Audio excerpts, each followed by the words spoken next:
lethargic, square, blunt. What a welcome Tony Pulis received from Middlesbrough on his first afternoon in charge of a side that were meant to smash the championship ceiling this season.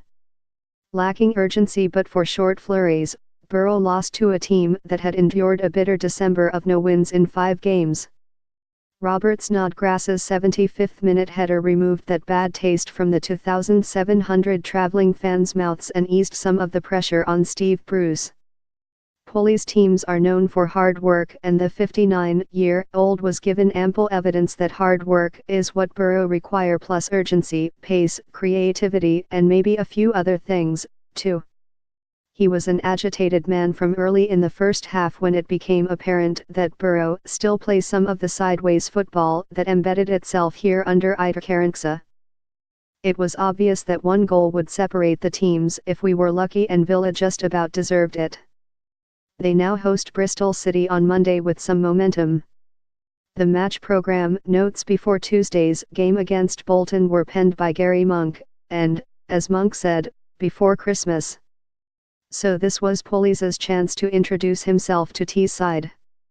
Coming from South Wales, where my father was a steelworker and the people are hard-working and honest, Pulis wrote, I know there are a lot of similarities between the two areas. That was it in terms of fanfare. About 5 seconds before kick-off, Pulis emerged from the tunnel to shake Bruce's hand and then, trademark cap on, take his place on the touchline. No waves to the crowd. Pulis made a couple of statements with his first team sheet. Out went the regular right back, Cyrus Christie, and in came Ryan Shotton, who Pulis had at Stoke. It was as 4-4-2 as 4-4-2 can be, and up front were two No9s, Britt Assombalonga and the former Villa striker Rudy Jested, making his first start since August. Less than 2 minutes in, Shotton was aiming a long throw from 30 yards into the Villa area. Another statement. Bruce will not have been surprised. He had to pick an 11 that could battle this kind of threat as well as play, and Jack Grealish dropped to the bench until the 37th minute when he came on for one of those who had replaced him, Josh Onama. It was at this time that Borough had their first effort on target, an indication of their lack of tempo and menace.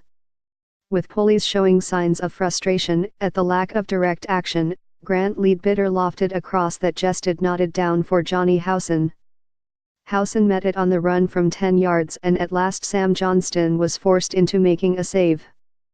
However, it was hardly up and at 'em stuff. Villa were comfortable, and, via a Ben Gibson error, Albert Adoma had the best opportunity of a first half struggling to reach tepid. A former Borough winger given a good reception, Adoma drove his shot straight at Darren Randolph. The match simply had to improve, or so you would think. Yet 2 minutes into the second half and Pulis was again shaking his head in disappointment at his new team, possession lost softly, little rush to regain it. The atmosphere was as flat as January.